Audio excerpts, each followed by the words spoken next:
Welcome to the Business Growth Spotlight, where we shine the light and talk with business leaders from all over the world who are here sharing their expertise and wisdom so we can all grow together. I'm your host, Heidi Schalk, co-founder of HLH Growth Solutions. And if this is your first time with the podcast, welcome. We're glad you're here. And I have a special treat for you today. So you're in for a really great interview with an amazing guest. So without further ado, I'd like to introduce you to Dr. Arlen Meyers with Society of Physician Entrepreneurs. So welcome, Dr. Meyers, to the podcast. Thanks for having me. Absolutely. So Dr. Meyers, can you share a little bit about yourself, who you are, the Society of Physician Entrepreneurs, and your role in it? Sure. So I'll give you the brief story. Grew up in Philadelphia, went to school back east. I'm a head and neck surgeon, an ear, nose, and throat facial plastic surgeon. Trained back east, got recruited to the University of Colorado, where I spent 40 years as an academic surgeon and a professor. During that tenure, I went through multiple career pivots. I wound up being an accidental medtech entrepreneur, a startup, not-for-profit international entrepreneur.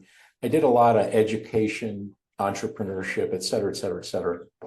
So without really belaboring the issue, I went from being a fairly straight up academic clinician to what I am now. And what I do now is I continue to teach and educate, but I don't teach people how to do ear, nose, and throat surgery anymore. I teach companies how to be successful. I consult and advise with various companies in various fields. And I'm the president and CEO of something called the Society of Physician Entrepreneurs, which was created in 2011. So we're celebrating our 15th anniversary. And the purpose of this is, first of all, SOAP, or Society of Physician Entrepreneurs, is an international open nonprofit biomedical and clinical innovation and entrepreneurship ecosystem. And what all that means is it's a nonprofit, it's international, and it's open, which means that anybody can join. You don't have to be a health professional or nurse, pharmacy, dentistry, clinician, whatever. Anybody can join. So the ecosystem consists of investors, service providers, techies, entrepreneurs, business school professors, patients, anybody who wants to advance the mission of SOAP, which is to members helping members get their ideas to patients. So the unmet need that created this, and again, I don't want to get too deep in the weeds, but we don't teach the business of medicine to medical students. We don't teach it to residents. So this whole notion of entrepreneurship, which we're attempting to change gradually now, really is a big hole. So we decided to fill it. And I think it's a great mission that you're on, because I've had as I was sharing with you behind the scenes, Dr. Meyers, we've had a couple people on the podcast who have moved from clinical work into entrepreneurship. And they have said that, they're not prepared for running a business, even as when they leave medical school to move into being a doctor, they don't know, all of a sudden it's like, oh my goodness, I need to know the aspects of running a business as well. And it's kind of like, a curveball they really weren't expecting. So this is an amazing organization with all these, the support systems that you're putting into place. So many doctors, as you've said, are trained to be excellent clinicians and not entrepreneurs or business people. So what do you see as the biggest mindset shift physicians must make in order to succeed in business?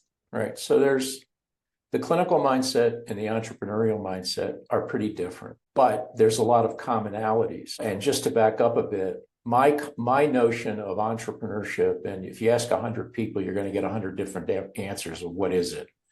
Well, my definition, and just bear with me, is the pursuit of opportunity, in this case in sick care, under volatile, uncertain, complex, and ambiguous conditions, with the goal of creating user or stakeholder defined value through the design and deployment of innovation using a viable business model to achieve the sextuple aims. Now, that's a lot of words and a lot of elements to the definition, but the bottom line is entrepreneurship in sick care is much more than just creating a company. That's one way to skin the cat. But the other ways to satisfy the definition are intrapreneurship, where you're an employed physician trying to add value to your company. You could be a public health or social entrepreneurship. You could be a technopreneurship.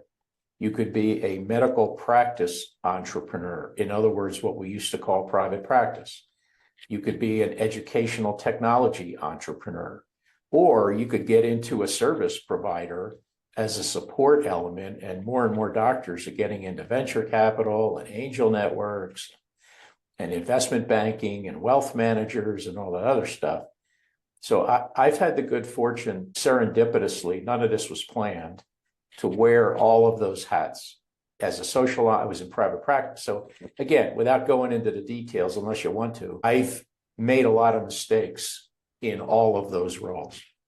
So to answer your question, so what's the difference between a clinical mindset and an entrepreneurial mindset? There are several, but I would highlight a few. One is risk tolerance. Doctors, by and large, are trained to not take unnecessary risk because we're dealing with patients. On the other hand, in an entrepreneurial mindset, you have to take some risk, but you have to manage the risk. This notion of the Lone Ranger being this, taking incredible risk, is generally not how this game is played. It's a team sport. You're not the Lone Ranger. The risk is commensurate with the reward. And depending on your outlook, where you want to play, most entrepreneurs de-risk. If they want to get funded, they have to de-risk the idea as much as possible. So it's a myth. So it's a mistaken notion. The second is that if you've been called the smartest person in the room since you're 8 years old, then that creates a problem. In other words, you have to come down off the mountain and accept the fact that you don't know what you don't know. And that's really hard for doctors to do because they're all about being the smartest person in the room. And in this time, there is no smartest person in the room in the age of AI. All you have to do is have an iPhone. So the issues that have to do with, well, what's the level of achievement that you get will really have to do with, again, a different mindset. The other thing I would say is that the culture of medicine is one of competition and conformity. That's how I got into medical school. You compete, and you do exactly what they want you to do to get in. You tell them what they want to hear at the interview. You fill out all the stuff on a personal statement. You check off all the boxes they want you to check off to get into medical school. And it stays that way in medical school. It's very competitive. On the other hand, the entrepreneurial culture is one of creativity and collaboration. So you've been trained 16 years to compete and conform, and then all of a sudden you flip the switch, and now all of a sudden you're expected to play nice with others, which we don't do. So those are just some examples. I mean, I could give you a list to choke a horse, but those are some topics. Yeah. Yeah, and this is you mentioned a lot of gold nuggets in there, Dr. Meyers, and one of the things that you shared is that I've heard before as well is, doctors typically, I mean, they are, because that's why they're doctors, they're the smartest in the room. And in entrepreneurship, we learn that if you're the smartest in the room, it's time to find another room. And with the doctors, it's, when you move into this space, you kind of got to quote unquote check your ego at the door. And like you said, understand that you don't know everything, right? Right. And the problem with that is that the medical education establishment, of which I am a member and spent 40 years being part of. So I've created this problem. But the problem is that picking smart people to go to medical school is stupid. It just doesn't make sense in this day, and because there's like 8 different types of intelligence.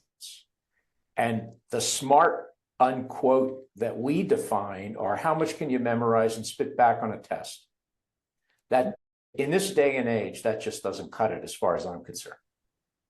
Yeah, absolutely. And you mentioned that at the beginning, you mentioned that you pivoted a lot, and you also shared that you made a lot of mistakes along the way. So I'd like to talk about that, because in entrepreneurship, and this is going to benefit the clinicians as well, that a lot of mistakes are made and a lot of pivots. I know just for in our business, we've pivoted a few times, and there's many different reasons why, whether it's lack of alignment anymore, there's been growth on both sides, and there's different reasons. But I would love to hear your journey on your pivots and the mistakes that you shared that you made, and then what you learned from them, because they obviously got you here to where you are now.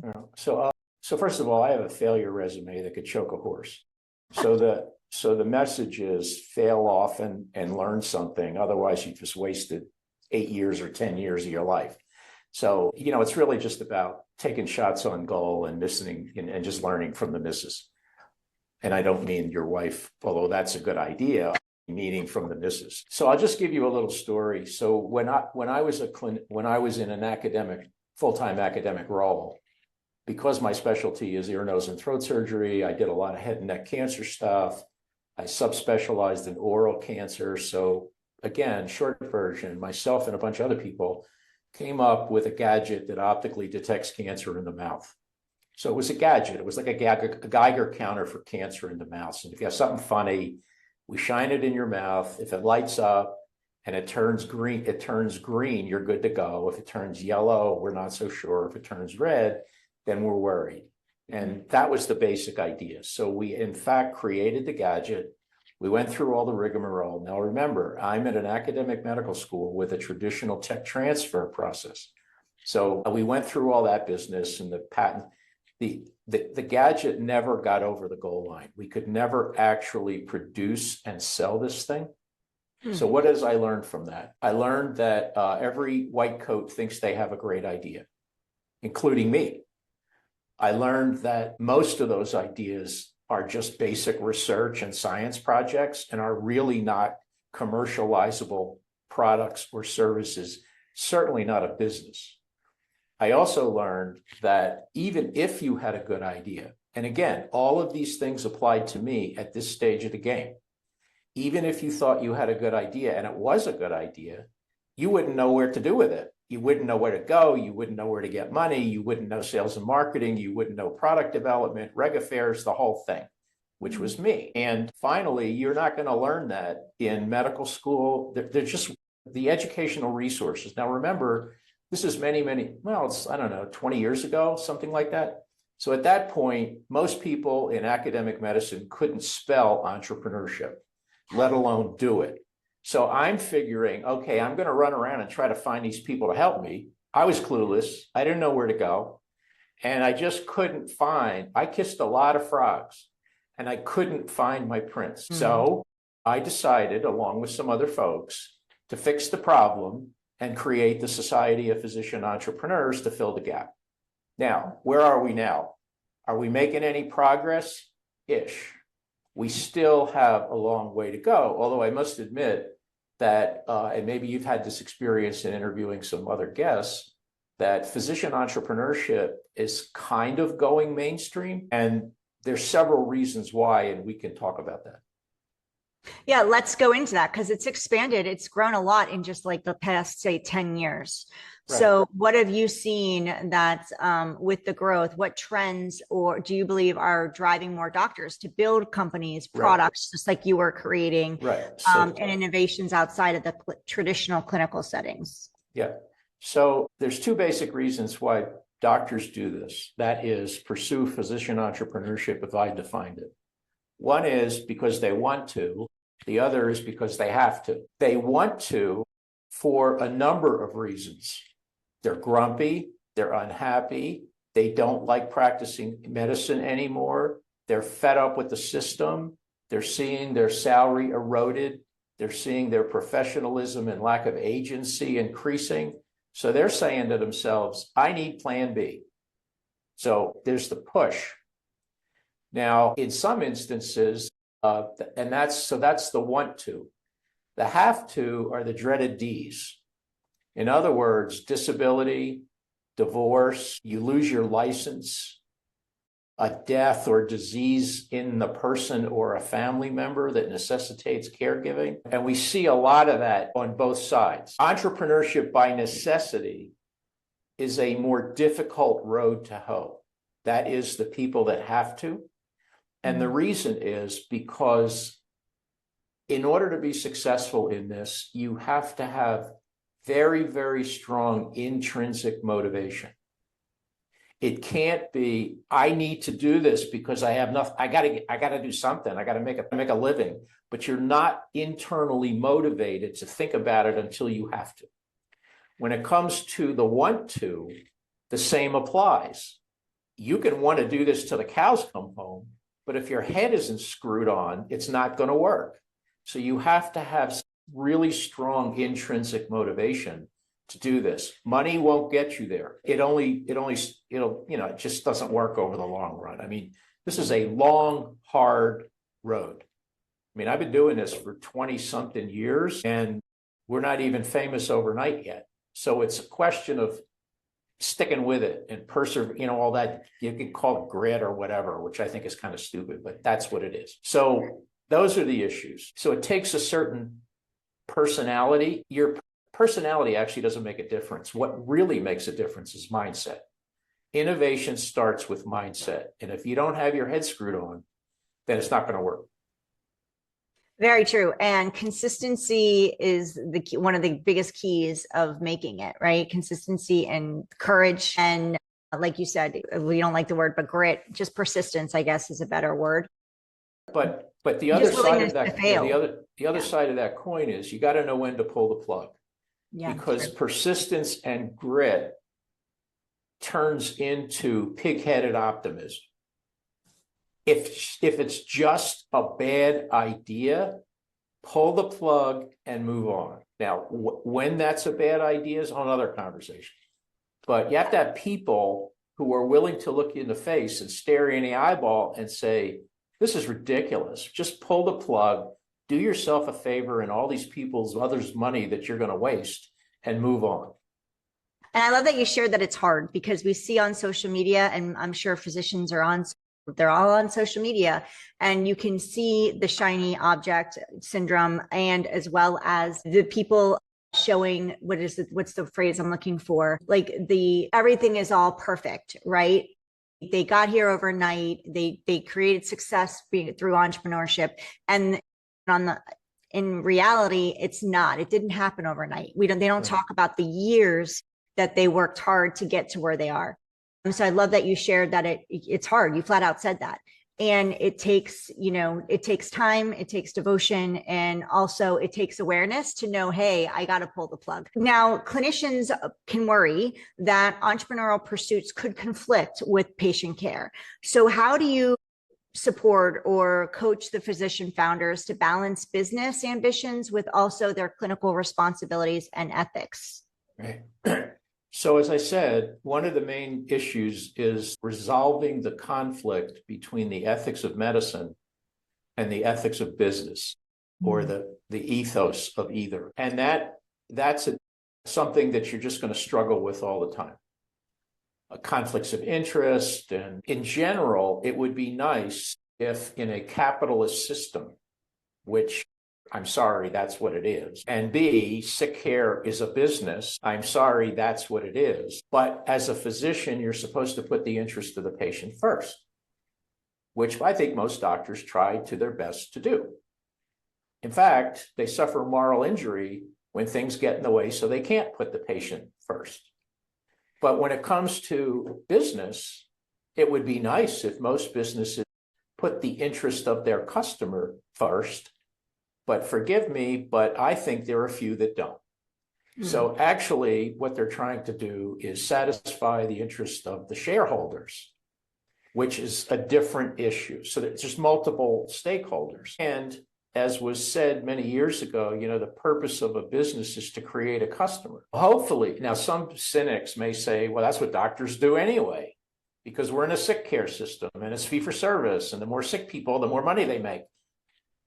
I think that's it's skeptical. Hopefully it's not cynical, but that's the way it is. So you have to resolve that cultural conflict. The other myth is that it's an either or proposition. I either practice clinical medicine or I practice physician entrepreneurship, and that's not the way it works. My suggestion is that it's a both.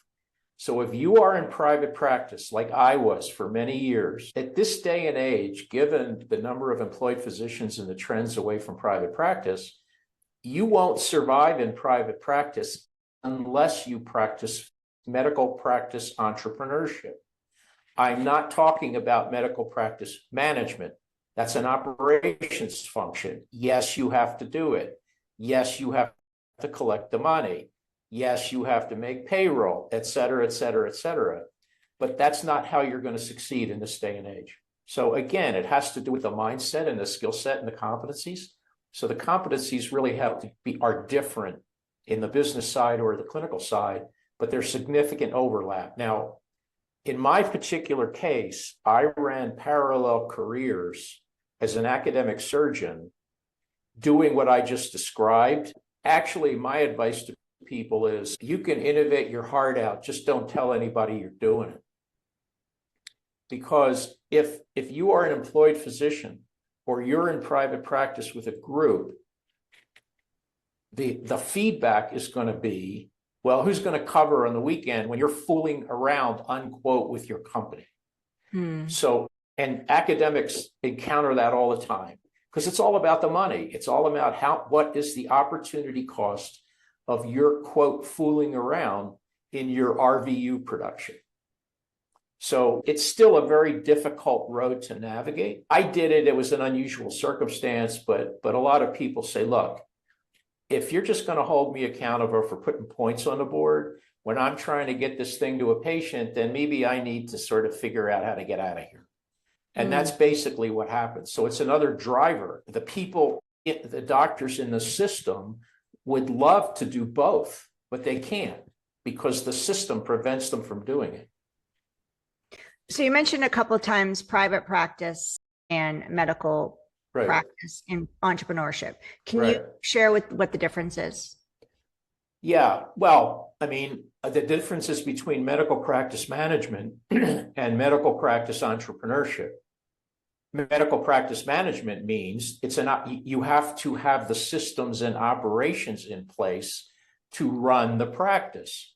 You have to hire people, you got to have HR, you got to do revenue cycle management, you have to do all that other stuff, and you have to do marketing to run your practice, particularly private practice. Now, when I was in private practice, basically your patient flow depended on your relationships with referring docs. But that was an old model because most of the doctors were in private practice. Now they're in employed practice, 75% of docs. So the attitude is, well, I'm working for the man. I don't really need to schmooze other doctors to send me referrals because I'm in the same system and they're going to do it. I'm the only ENT guy in the system. So if you need ENT help, then you send them to me. So in a sense, you get complacent and you get lazy. And then there's the whole issue of communication with other doctors because you think, well, everybody's looking at the EMR. Claude is telling them who's saying what. So all I need to do is look on the EMR. I don't need to talk to the referring doctor, send notes and referral notes and thanks a lot, play golf on Wednesday, take them out to a nice restaurant, that kind of stuff. So the marketing piece has really changed a lot. And when I say entrepreneurship, it goes back to the definition of I mentioned in the beginning of the program, which is the fundamental notion is that you have to make your business model different and better before somebody else does. That's the idea. So you create a business model to run your practice, but someone is going to put you out of business unless you do it first. And so the mantra is, unless you concern yourself with the business of medicine, particularly in a medical practice entrepreneurship environment, you have no business practicing medicine. In other words, you got to learn how to do this stuff. And you're not going to be taught it in your training. In fact, colleagues will let you know that they're unhappy you're doing it. And that's where the courage comes. You don't make friends doing this. That's where the courage comes. You are not going to make friends practicing entrepreneurship in a medical community. So you just have to say, okay, I'm going to do it anyway. And let's see who wins. So let's talk marketing. You brought marketing up, Dr. Meyers. It's changed. You just shared it's evolved and changed over the years. Way it used to be doesn't work anymore. And we're seeing that in a lot of areas of business and growth. Right. So what are the areas in marketing or visibility that you're seeing for the doctors who are succeeding in this space? Well, I have this paradigm that I call E to C. And, we've heard of B2B and B2C and B2B2C and all the twos to whatevers. But whether you're scaling a nonprofit like the Society of Physician Entrepreneurs, which I'm doing, or you're scaling a practice or a business or a company or whatever. So I call this the 4 E's to 4 C's. So basically the process is engagement, education, experience, and enablement. So what does that mean? It's a take on awareness, intention, decision, action, moving people through the funnel. It starts with the initial engagement. So that has a counterpart in sales and marketing. And oh, by the way, people ask me, what's the one thing you wish you had learned how to do then, if you know what you know now? Learn how to sell. And in fact, and we don't teach that in medical school, certainly, or in residency, but I don't care what you're doing. The fact of the matter is you're selling, particularly if you're the startup guy or woman. You're the salesperson until somebody else puts the picture in your org chart. But that could take forever because you're doing everything. So you have to know how to sell. That said, you also have to know how to work with marketing. So some people don't even know the difference between marketing and sales. I mean, you're the expert. The way I explain it is if you're a marketing person, you tee up the ball. If you're a salesperson, you put it on a green. That's it. And in the hole. That's my concept of sales and marketing. So if you're engaging people, you have to use an omni-channel marketing situation and channels in a strategic marketing and communications plan. Who, what, why, when, where are you going to connect to your target audience? The education part has to do with creating content that describes and exemplifies the fact that you own the problem, not the solution. So you are the world's expert on fixing this problem and know the most about this problem and the people who have it. The third is experience, which means, okay, now you have my attention. I want to kick the tires and know what I'm getting myself into. So that has to do with creating a sense of community so that you can collaborate with other people, sponsors, mentors, peer-to-peer support, career guidance, that kind of stuff. So you want to be a member of the tribe, and you build that tribe through a sense of community, through the things that I just mentioned. And then finally, you got to make the close. So that means you have to enable people to knock down the door to buy your product. And that has to do, again, with the difference between a closed mindset and a closed sale. A closed mindset means I'm not worrying about anything. Nothing's going to change. I don't want to learn anything new. I'm just going to do what I'm doing. And then, of course, a closed sales is you close the deal and then you move on. So as far as getting out there and having people join your Society of Physician Entrepreneurs, how are you doing it? What's working for you? I know you're doing podcast interviews because you're here. Right. But what are some other things that are doing that are working for you as far as growing? And then on the flip side, have you done things that that haven't worked? Right. So early to bed, early to rise, work like hell and advertise. So that's a Ted Turner thing. So the idea is, again, this is hard. You can't just do this one-off, and you can't do it every now and then. It just doesn't work. So it has to be persistent. And one technique is to make your communications repetitive, redundant, and relational. So what that means is that, the social media folks will tell you, you shouldn't post too much, for example, on LinkedIn. I don't believe that, and that hasn't been my experience. I don't think you can over communicate anything. I just think you can do it wrong. So the more you can communicate the right way, knock yourself out. So it has to be repetitive. The message has to be on point.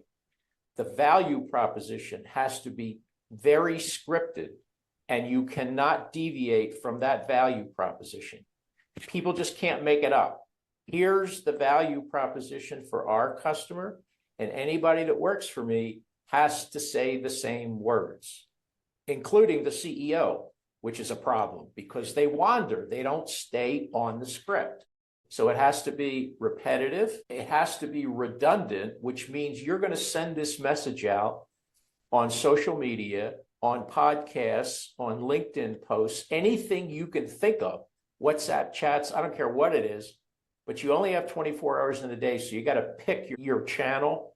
For example, Pinterest or even with Slack channels, it sort of didn't work for us.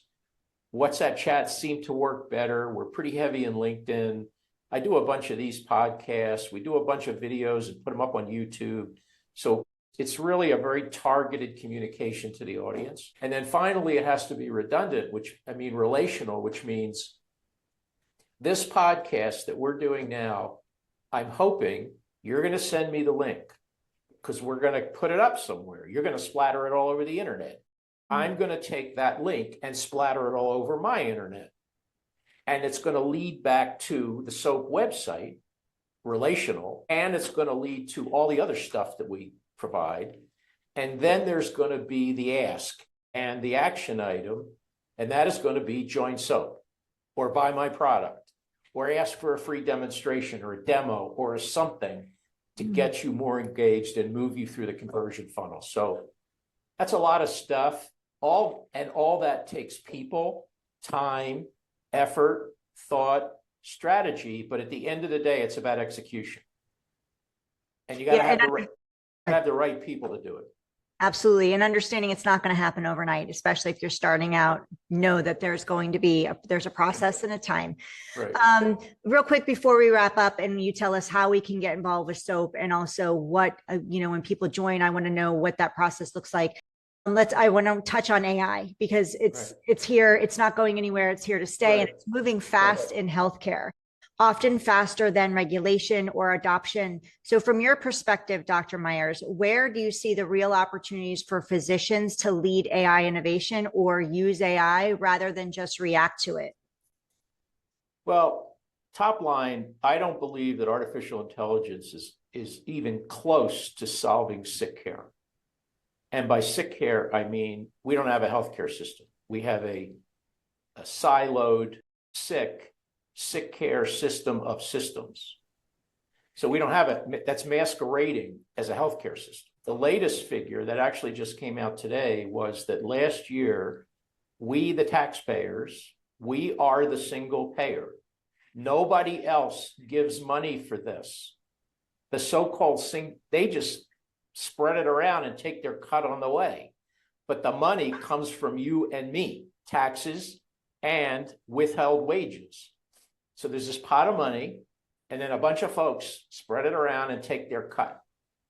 That totals 5.3 trillion with a T, 3 trillion, up 7% since last year, and there's no end in sight. So my question, when I get this AI question is, when was the last time your health insurance premium went down as a result of the effects of artificial intelligence? Never. It hasn't happened. And I don't think, actually, it's getting worse because there's no Moore's law in sick care. We just keep piling stuff on and charging more money for it. Will it happen in the future? Yeah, but, frankly, when people say, well, what do you see 30 years from now with AI? It's a ridiculous question. Nobody can know. It's like, could you have ever predicted what the iPhone would turn into in 2007 when it was launched? Of course not. I have no clue what this is going to do. All I know is I only can adapt to what's going on in my eyeballs right now. And I think the best you can do is be part of governing and creating the future of artificial intelligence governance and ethics and all the other stuff that's going around, and use it to the best of your ability, but stay focused on the quintuple aim. That's what we cost, quality, Patient experience, doctor experience, waste. Stay focused on that. And if that's not happening, do something else. Also, I would say that, this human in the loop thing, don't be the human in the loop until you have to be. It's a ridiculous waste of time because you have malfunctioning processes and workflows that you are automating, and you're just automating garbage. So you're wasting your time doing it. So share with us, Dr. Meyers, where we can find the Society of Physician Entrepreneurs, learn more about it, and who's it for, and also what's the process look like when someone joins you? Thought you'd never ask. So here's the close. So you go to www.sopenet.org. We are a not-for-profit, but we run it like a business. So we practice what we teach, and it costs $80 a year to join. You're going to spend that much money on Starbucks by the end of this week. So if this is something that you're interested in, you join us, you go on the website. We have chapters all over the world. Most of them are in the United States, and you join one of the chapters. Once you join, now you are in a match or a cross between Rotary and Match.com. It's a dating service. So if you need help with X, there's lots and lots of folks. Our social media presence is about 150 to 200,000 people around the world. So it's up to you to keep swiping left until you find your prince, and then you identify them. And if it's a reg affairs person or a money person or whatever you need, product development, that kind of stuff, communications, marketing, sales, then you engage the community. That's what I was talking about with enabling in the community. And we stress peer-to-peer support. Remember, the mission is members helping members get their ideas to patients. So we're relying on each other to help each other, because no one is going to bail doctors out other than other doctors. The system will not do that. And so if you're bitching and moaning about lack of agency and doctors don't have any power, that's your fault. That's the medical establishment's fault. It's a failure of leadership. So we're also providing that platform, but you have to be willing to play in the game. Yeah, absolutely. So for those of you watching us on YouTube, thank you, Dr. Meyers, and I say hello. Go to sopenet.org, SOPENET.org, and also connect with Dr. Meyers. We're going to we have all of his links. He's on LinkedIn. We have all of his links inside of the show notes. And if you're listening to us on your favorite podcast platform, thank you. Either way you're listening or watching us, please share this episode and Dr. Meyers out with anyone, physicians, or anyone who you believe would benefit from learning more about the Society of Physician Entrepreneurs. Again, this is not just for physicians. This is for people who are on a mission to help physicians help people help in the care space. Dr. Meyers, before I let you go, is there anything that you'd like to share that I didn't ask you or we didn't touch on today? Well, I have a couple of pat sayings, but I think the one that's probably most appropriate is don't let school get in the way of your education. It's kind of an old Mark Twain thing, but doctors are so consumed with letters after their name. This is really about experiential learning. And when someone asks you, do you want to do X, Y, Z that you know nothing about? You don't stop and think for a second. The answer is yes. And you just try it. And if it works, great. If it doesn't, then learn something from it and move on. Perfect. Great way to end this episode. So thank you so much for Dr. Meyers for your time. I know you're a very busy man. Thank you all for listening to us today. And I look forward to seeing you on the next episode of the Business Growth Spotlight.